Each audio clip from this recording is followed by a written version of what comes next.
What do you got there in your hand? The heaviest medal I've ever gotten at a race. It's actually the World Championship medal for this year.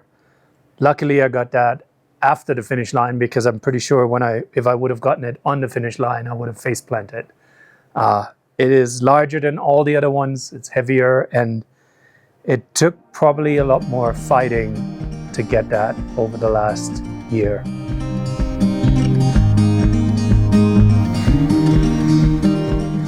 It took a lot of good training. It took some mental work because my Hawaii track record for 2 Honus was less than stellar, having one finished not in time and one just plain out DNF'd. So Hawaii in race situations wasn't kind, but as you saw over the year, we put in some really good solid training. That hasn't happened in a long time. And we put in the training camp, as you saw from the last episode, to answer final questions.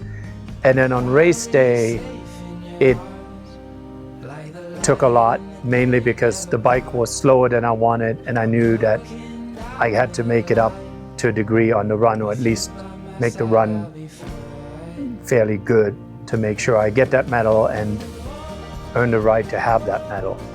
I've enjoyed the week leading up to it, from the fun run to the Hoala swim, to the Nations Parade, legacy reception for us, about 400 legacy athletes. It was perfect. And I said to a few people, I said, even if I would be invited to race Kona again, I probably would decline it. Not because it's not a beautiful race, not because it has World Championship status. It's because it will always never be able to compare. It's something I worked since essentially 2011 to getting here or getting there, and it was everything I wanted and more. And as Laura Siddle said, it's not a joke. And I was lucky enough to share part of that experience with a lot of people that have been there throughout the journey. It hit me when I was coming down Palani with probably 20 minutes, give or take. I was like, you know what? We're gonna do this. And there's a picture of me coming through the finish line arc, and it looks like I've been through hell and back.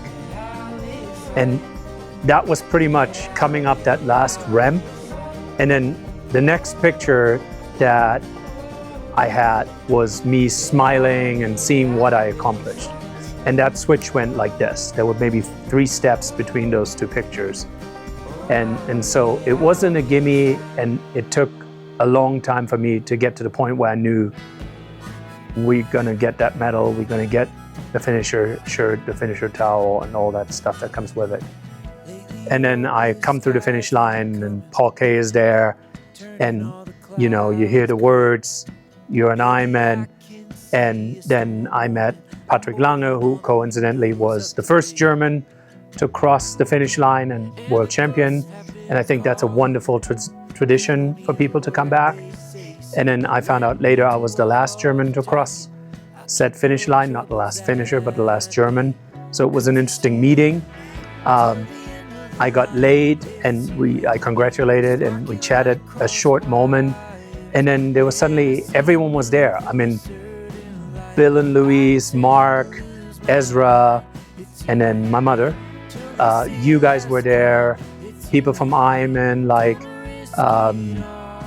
Kathy from the credentials office, Scott DeRue was there, Mr. Foucault was there, Izzy, not to forget Izzy, she was there, Paul, my coach, who has successfully avoided being on camera for a whole year, the publisher of the German Tri magazine, who I started to have shooting the shit with since basically 2021 when Kona didn't happen, and I actually was there that weekend, and he was like, can you send me some pictures?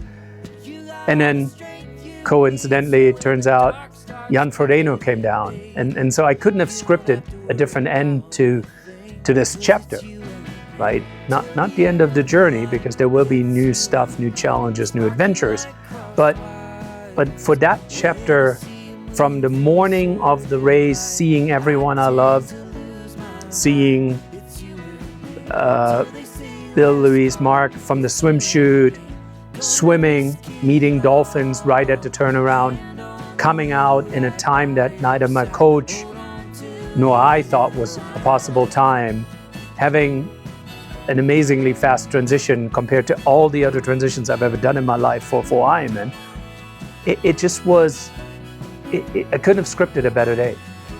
There's so many, it takes a village. And so I'll probably forget a bunch of people, and I'm sorry if I did, but it's not one or two people. It's your whole life gets turned around, and everyone has a role, small, medium, large, and only if that all comes together, you get one of those.